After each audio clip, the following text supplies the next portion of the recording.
নিয়ত যত উঁচু হয় আল্লাহর পক্ষ থেকে কাজের মঞ্জুরি তত বেশি হয়। আমাদের সবাইকে আল্লাহ তাআলা আমাদের সকল নেক আমলের ক্ষেত্রে উঁচু পায়ার নিয়ত করার তৌফিক দান করেন, বলেন আমিন। কারণ হলো নিয়ত যত সুন্দর হবে আমলটা তত বেশি শক্তিশালী হবে। ইখলাস ও খুলুসিয়ত যার যত বেশি তার আমলের পাওয়ার তত বেশি। আমল যদি ছোট হয়, ইখলাস যদি কামিল হয়,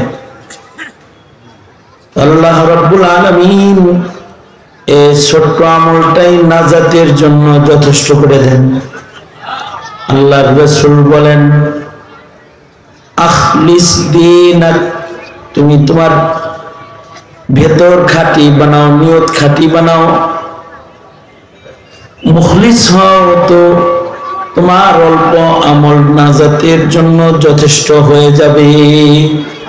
এটা আল্লাহর রাসূলের ঘোষণা।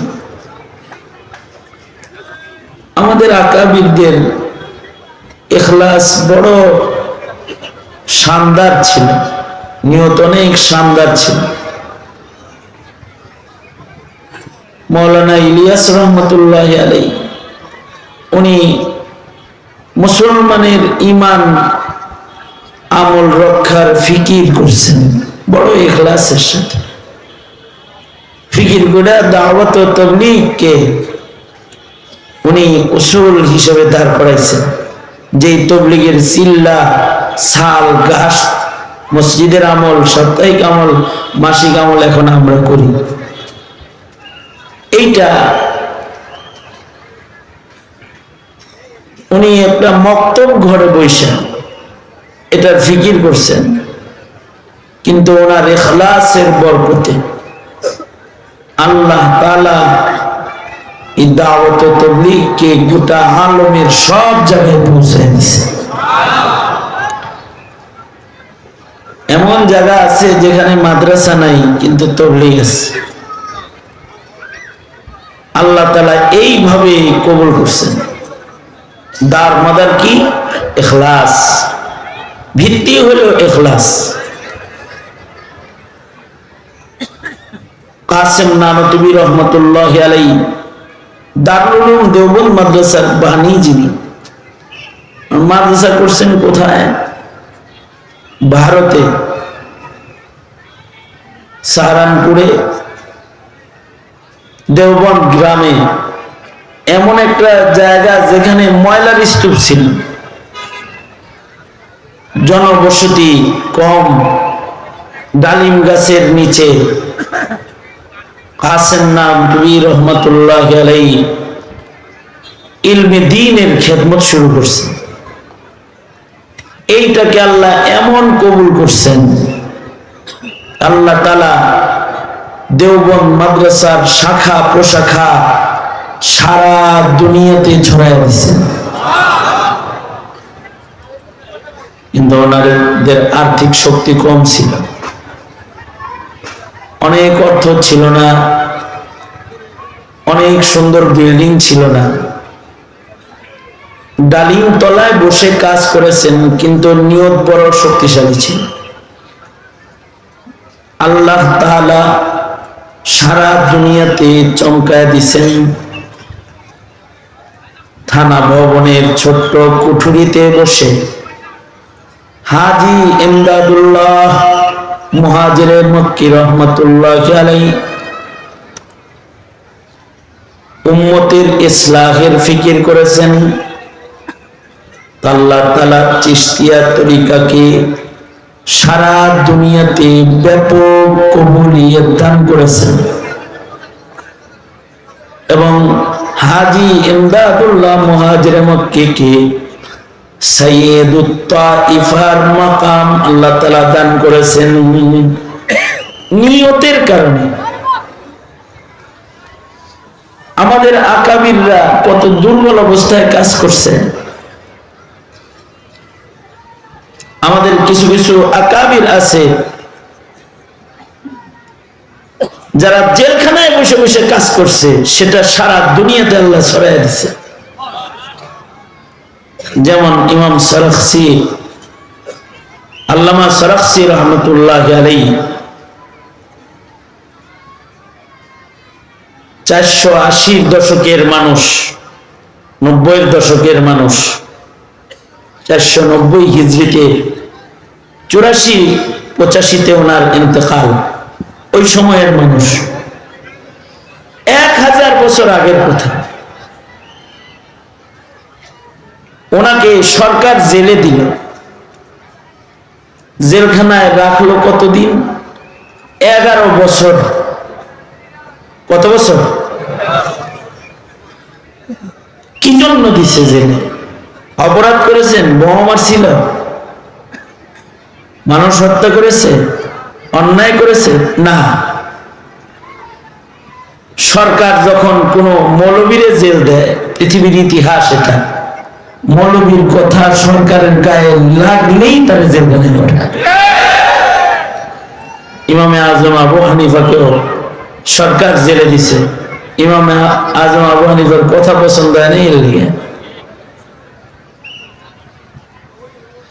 শেখুল ইসলাম ইবনে তাইমিয়াকে জেলে দিছে, ওনার মাসআলা পছন্দ হয় নাই, এজন্য শেখুল ইসলাম ইবনে তাইমিয়া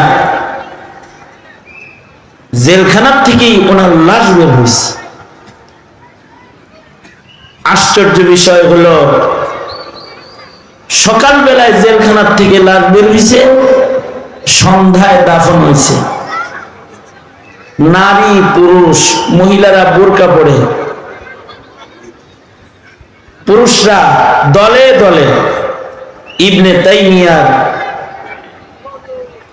বিদায় দেওয়ার জন্য রাস্তায় কাতার কাতার হয়ে দাঁড়ায় গেছে। ওনার লাশটা কবরে যেতেছে। এবং আশ্চর্য বিষয় হলো,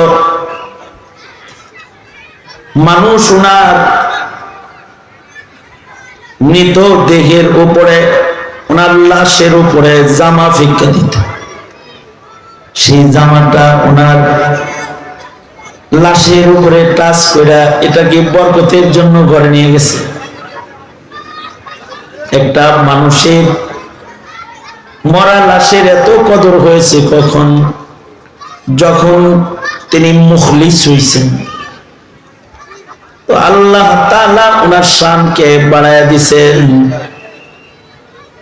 ফজরের সময় লাশ বের হইছে জেলখানার থেকে, মাগরিব পর্যন্ত মানুষ পাগল হয়ে ওনার জিয়ারত করেছেন।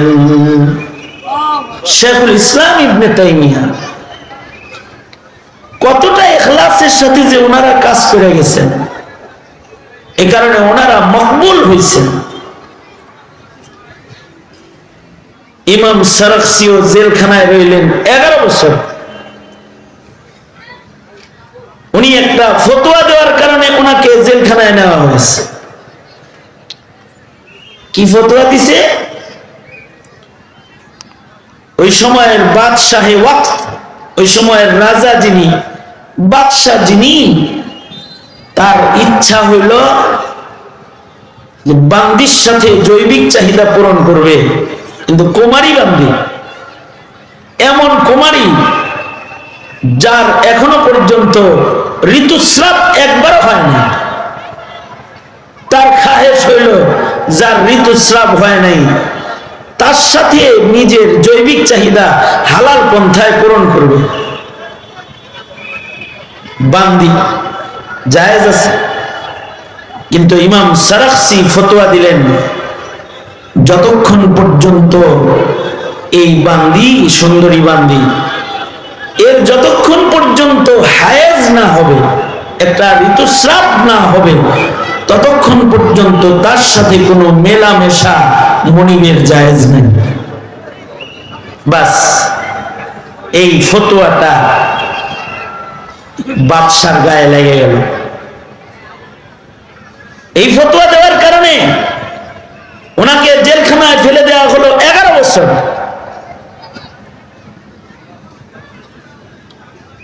আমাদের দেশে দেশের আলেমরাও দুই চারটা কথা বলছে কসাই মুদি মুসলমানের দেশে আসতে পারবে না।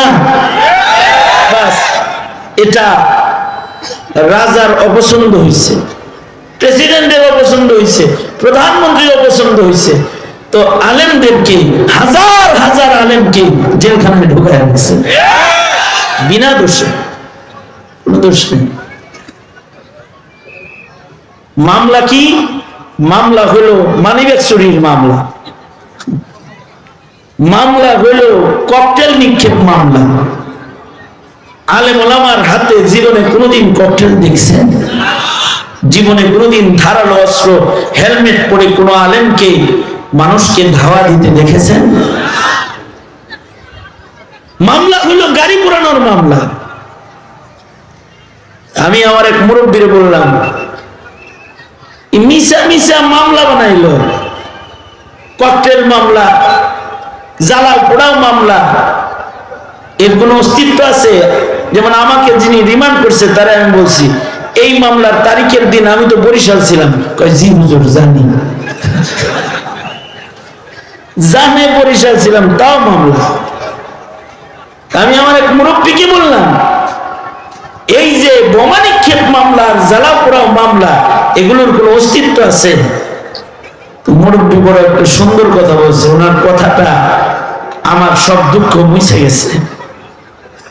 উনি বলে, তোমরা তো খালি ককটেল মারো নাই আর আগুন ধরাও নাই, তোমরা অনেক বড় বড় কিছু করে, তোমরা পারমাণবিক বোমা মারছো। কারণ তোমাদের মুখের এক একটা কথা বাতিলের সমাজে পারমাণবিক বোমার চেয়ে বেশি আক্রমণকারী। আর তোমাদের এক একটা ফতোয়া মুসলমানের দেশের নাস্তিকতার চাষাবাদ আর হিন্দুত্ববাদ আর কাদিয়ানি মতবাদ যারা চাষ করে তাদের জ্বর সহ আগুন দিয়ে জ্বালায়া দেওয়ার বারুদ তোমাদের কথা। তোমাদের জীবনে দিব করে।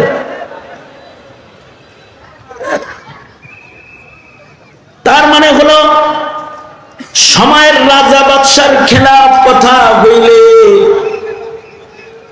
যুগে যুগে আলেম নির্যাতিত হয়েছে। বাংলাদেশেও তাই। বাংলাদেশের আলেমরা অপরাধী নয়, তাদের অপরাধ হলো যারা জেলবন্দি, তাদের অপরাধ হলো সরকারের সিদ্ধান্ত, যা তার সিদ্ধান্ত তারা মানে না। সরকার ইসলামের খেলাফ যা করে তার বিরুদ্ধে আলেমরা গর্জে ওঠে, তখন তাদেরকে জেলখানায় বন্দী করা হয়। আল্লামা সারাখসি গর্জে উঠলেন, দাসী বান্দির সাথে মেলামেশা করতে হলে আগে তার ঋতুস্রাব হতে হবে, ঋতুস্রাব হওয়ার আগে তার সাথে মেলামেশা হারাম। এই ফতোয়াটা বাদশার গায়ে লেগে গেল। বাদশা আল্লামা সারাখসিকে জেলখানায় ফেলে দিল। ওই যুগের জেলখানা হলো মাটির নিচে গভীর কুয়া, কুয়ার ভেতরে ফেলে রাখত, কঠিন জেলখানা। আল্লামা সারাখসিকে কুয়ার ভিতরে ফেলে রাখছে, অর্থাৎ একটা কুয়ার ভেতরে ওনার জেল 11 বছর। এই কূপের ভেতরেই উনি কাজায়ে হাজত সারেন, পেশাব পায়খানা করেন। এই কূপের ভেতরে বসেই তিনি খানা খান, এই কূপের ভেতরে বসেই জায়নামাজ বিছায় এক কোণায় তিনি নামাজ আদায় করেন। কত কঠিন জেল! এই জেলের ভেতরে উনি রইলেন 11 বছর। ওই জেলখানার ভেতরে নীরব রন্নাই। ওনার ছাত্ররা জেলখানার পাশে এসে বসে গেল, আর উনি জেলখানার থেকে হানাফি মাযহাবের উসুলগুলো জেলে বসে বসে উপরে তাকায়া তাকায়া বলতে লাগলেন। 11 বছর উনি জেলের ভেতরে পয়সা জেলখানার উপরের ছাত্রদেরকে তাকরীর করলেন,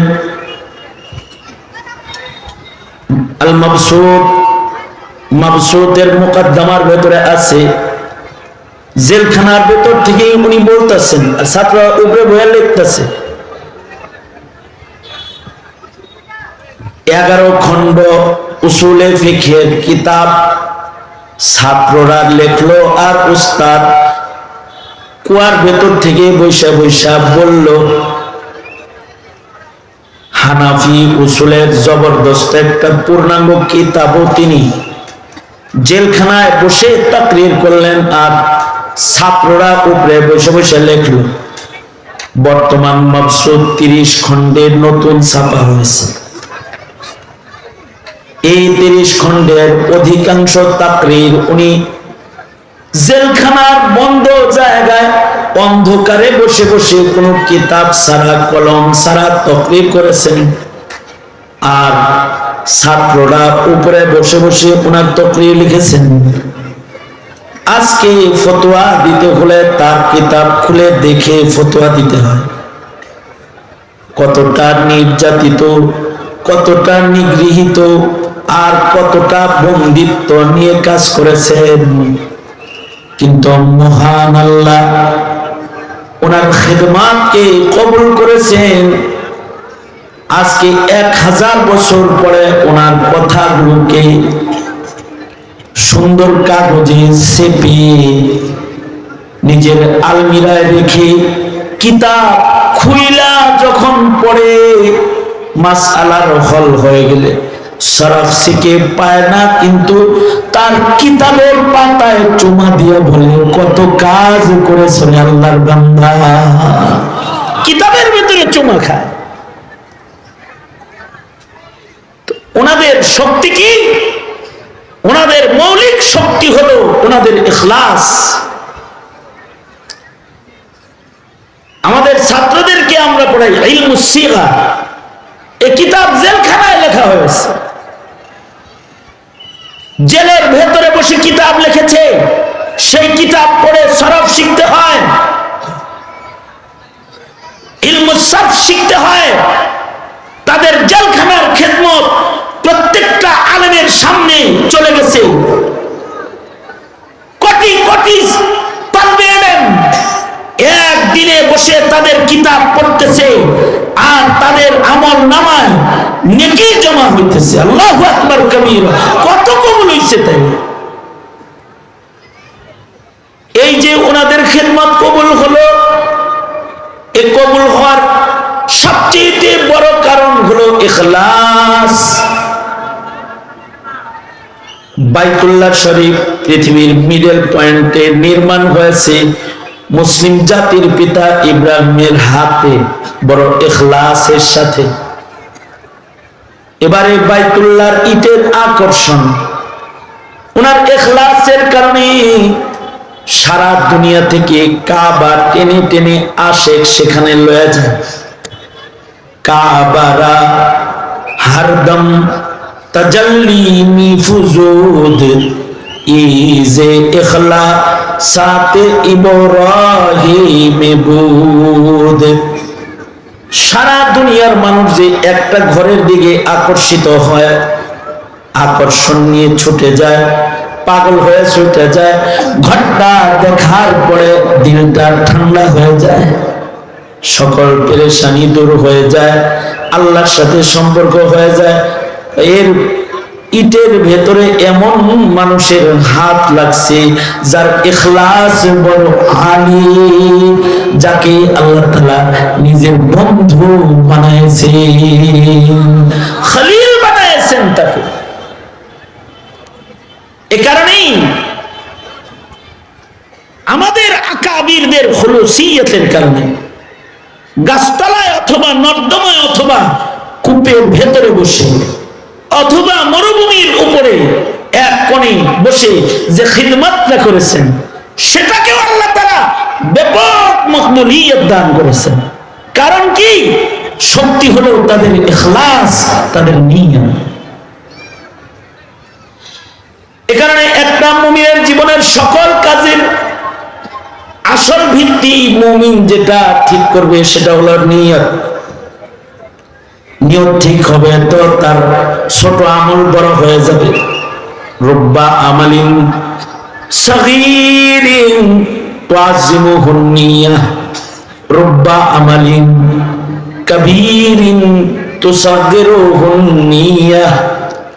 নিয়তে গন্ডগোল হবে তো বড় আমল ছোট হয়ে যাবে, নিয়ত ভালো হবে তো ছোট আমল কিন্তু এটা অনেক দামি হয়ে যাবে। এ কারণে আপনার আমার জীবনে মুখে একটি তাসবির উচ্চারণই হোক, এক রাকাত নামাজ হোক, একটা মাহফিলের কিছু সময়ের বয়ান হোক, একটা মাহফিলের ব্যবস্থাপনা হোক, অথবা একটা মসজিদের ছোট্ট একটি সাদাকার আমল হোক, অথবা কোনো দ্বীনি মাদ্রাসায় সাদকা খায়রাতের আমল হোক, মানব জীবনের সব আমলের এক নাম্বার ভিত্তি হবে নিয়তের উপর। নিয়ত ভালো, আমল ভালো। আমলটা কবুল হওয়ার জন্য দ্বিতীয় লক্ষণীয় বিষয় হলো সুন্নাত, নবী পাকের তরিকায় আমলটা করা। মানব জীবনের কোনো আমল ততক্ষণ পর্যন্ত আল্লাহর কাছে মূল্যবান হয় না যতক্ষণ পর্যন্ত সুন্নত না থাকে। বান্দার আমলের ভিতরে যখন সুন্নত হয় তখন বান্দার আমলটা মকবুল হয়। আর আমলের ভিতরে যত নবীর সুন্নত কমে আমলটা তত দুর্বল হয়। নিজের ব্যক্তিগত কাজ, পেশাব পায়খানা ওযু ইস্তেনজার, নিজের ব্যক্তিগত কাজও যদি কেউ সুন্নত তরিকায় করে তাহলে সুন্নতের বরকতে মানব জীবনের সকল কাজগুলো ইবাদতে পরিণত হয়।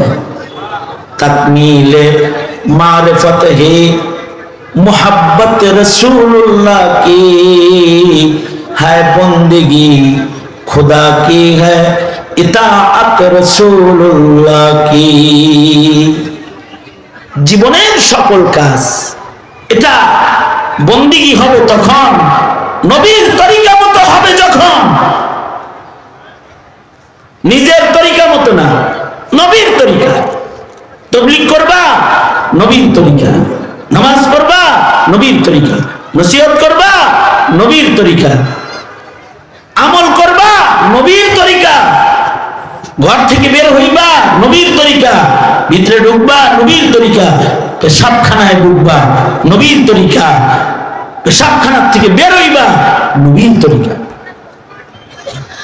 যার জিন্দেগিতে ইমানের পাশাপাশি নেক আমলের ভেতরে নবীর তরিকা যত বেশি মিলবে তার জিন্দেগির মূল্য তত বাড়বে। আশ্চর্য আমাদের আকাবিররা, ওনারা খুইটা খুইটা খুইটা খুইটা ছোট ছোট আমলকেও নবীর তরিকায় ফেলছেন। যেমন সাহাবায়ে কেরাম, তাবেঈন, তাবে তাবেঈন, আইম্মায়ে মুজতাহিদিন, ওলিয়া কেরাম, বুজুর্গানে দ্বীন খুঁটা খুঁটা খুঁটা খুঁটা নবীর তরিকার সাথে নিজের জিন্দেগি মিলাইছে। হযরত উম্মে হাবিবা রাদিয়াল্লাহু আনহা, উম্মুল মুমিনিন হযরত উম্মে হাবিবার ভাই মারা গেল, ওনার ভাইয়ের ইন্তেকাল হয়েছে। ঘরে যদি মানুষ মারা যায় নবীর তরিকা হলো 3 দিন শোক পালন করবে। শোকার্ত থাকবে কয়দিন? কয়দিন? ভাই মারা গেল, বোন মারা গেল, চাচা মারা গেল, খালু মারা গেল, খালা মারা গেল, মা মারা গেল, বাবা মারা গেল, শোক থাকবে 3 দিন। এটা নবীর সুন্নাত। 3 দিন পর্যন্ত শোকার্ত হালাত সুন্নাত। হ্যাঁ, যদি কোনো মহিলার যদি স্বামী মারা যায় তাহলে তার শোকার্ত হালত হলো 4 মাস 10 দিন। মহিলাকে স্বামীর বিয়োগে শোক লম্বা সময় শোকার্ত থাকতে হয়, আল্লাহর বিধান। মহিলাদের ইদ্যত পালন করতে হয়, নির্ধারিত আল্লাহর নির্বাচিত সময় পর্যন্ত ইদ্যত পালন করতে হয়। এর বহু কারণ, কিন্তু এছাড়া যত মানুষ দুনিয়াতে মরবে সব মাত্র 3 দিন। 3 দিনের পরে আর শোক নাই। হযরত উম্মে হাবিবার ভাই মারা গেল, 3 দিন হয়ে গেল। 3 দিনের মাথায় হযরত উম্মে হাবিবা সুন্দর করে সাজুগুজু করলেন। হাসি আসে না, চোখে পানি, ভাইয়ের বিয়োগ বেদনা, তারপরেও উনি হাসেন, সব কাজ করেন, সুন্দর কাপড় পরে সাজগোজ করে চলেন। সবাই বলেন, উম্মুল মুমিনিন, আপনার চোখ দেখে মনে হয় আপনি কাতর, কিন্তু ইচ্ছা করে এমন হাসির অভিনয় করতেছেন, সাজগোজ করতেছেন কেন? হযরত উম্মে হাবিবা বলেন, ভাইয়ের বিয়োগ যন্ত্রণা আমারে খুব কষ্ট দিতেছে, একসাথে বড় হয়েছি, কিন্তু নবী বলছে 3 দিনের পরে শোক নাই, তাই নবীর সুন্নতের শোকটা সুন্নত তরিকায় বানানোর জন্য হাসি আসে না, তাও অভিনয় করে আমি হাসতেছি। সুবহানাল্লাহ। মানে নবীর তরিকায় নিজের জিন্দেগির সবকিছুকে মিলাইবার মেহনত করা। কামাল কর দিয়া উলাইকা আবাই, আমাদের পিতৃপুরুষরা আশ্চর্য নবীর অনুকরণ করছে। হুজ্জাতুল ইসলাম কাসেম নানতুবি রহমাতুল্লাহি আলাইহি, কাসেম নানতুবি রহমাতুল্লাহি আলাইহি, উনি ওনার ব্যাপারে ইংরেজদের গ্রেফতারি পরোয়ানা জারি হলো। মৌলভী কাসেমকে যেখানে পাও সেখানে গ্রেফতার করো, মৃত্যুদণ্ড। কাসেম নানতুবি রহমাতুল্লাহি আলাইহি 3 দিন পালায়া থাকলেন। কয়দিন? 3 দিন। 3 দিন পরে কাসেম নানতুবি রহমাতুল্লাহি আলাইহি মসজিদে নামাজ পড়তেছে জামাতের সাথে। মহল্লার লোকেরা কয়, মাওলানা কাসেম আপনি কি লেগাইছিলেন? আরে ইংরেজরা বলে দৈরা নিয়ে ঝুলাই দিব তো আপনারে, কয়েকটা সুন্নত মিল করতেছি। নবীর সিরাত পড়া দেখছি, নবীর সিরাতের ভেতরে 3 দিন পালিয়ে থাকার একটা আমল আছে। আল্লাহর রাসূল সাল্লাল্লাহু আলাইহি ওয়াসাল্লাম গারে সৌরে 3 দিন পালায়া ছিলেন। আমিও 3 দিন একটু পলায় রইলাম।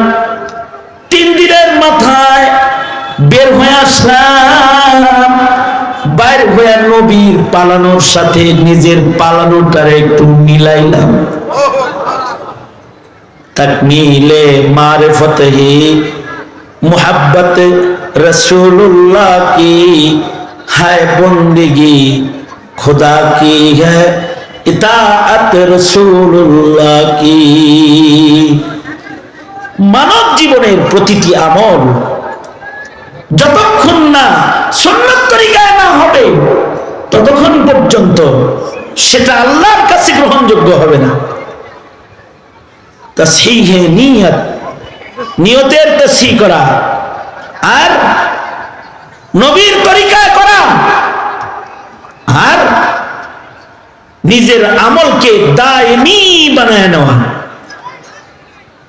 ওয়াইন কাল্লা, যদিও আমলটা অল্প হয়, ছোট হয়, এটা যেন ধারাবাহিক হয়, ধারাবাহিক আমল হয়। লাইলাতুল কদরে সারা রাত নামাজ পড়ছিল, এরপরে সারা বছর আর পড়েনি। এরকম কদর উদযাপন করতে তোকে বলেছে কে?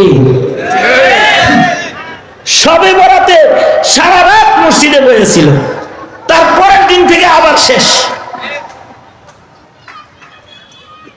না না, দায়মি করো, দায়মি।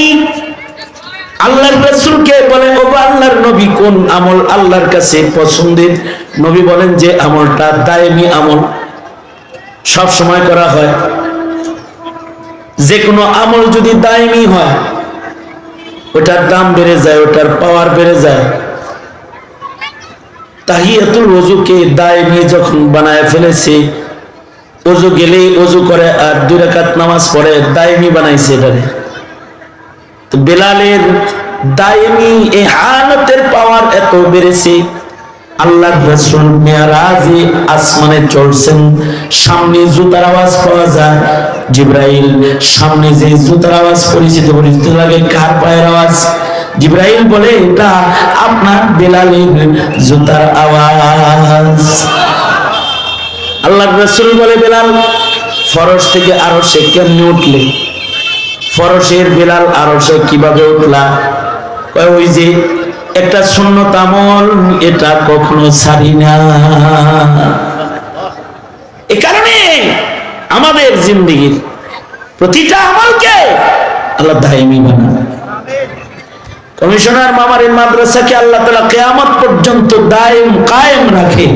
আমিন বলেন, জোরে করে বলেন আমিন। এক সময় গাজী আল মাহমুদ থাকবে না, অথবা কমিশনার থাকবে না, সেদিনও যেন এই মাদ্রাসা দায়েম থাকে, কায়েম থাকে। এক সময় এরা থাকবে না, কিন্তু যেন এই তাফসীর মাহফিলকে আল্লাহ দায়েম কায়েম রাখে, তখন এটার মূল্য বেড়ে যাবে। ঈমানের সাথে নেক আমল যখন পাওয়ারফুল যুক্ত হয়ে যাবে, আল্লাহ বলেন ইন্নাল্লাযীনা আমানু ওয়া আমিলুস সালিহাত, ঈমানের সাথে নেক আমল যুক্ত হয়েছে, আল্লাহ তাআলা তাকে ফেরদাউস জান্নাত দান করবেন। কানাত লাহুম জান্নাতুল ফিরদাউসি নুজুলা। আল্লাহ তাআলা আমাদেরকে জিন্দেগিতে ইখলাস ওয়ালা আমল, ইত্তিবায়ে সুন্নাহ ওয়ালা আমল এবং দায়েমি আমল করার তৌফিক আল্লাহ আমাদের দান করুক। আওয়াজ করে বলেন আমিন। আমার অত্যন্ত স্নেহের আদরের ছোট ভাই মাওলানা ওবায়দুর রহমান হুজাইফি,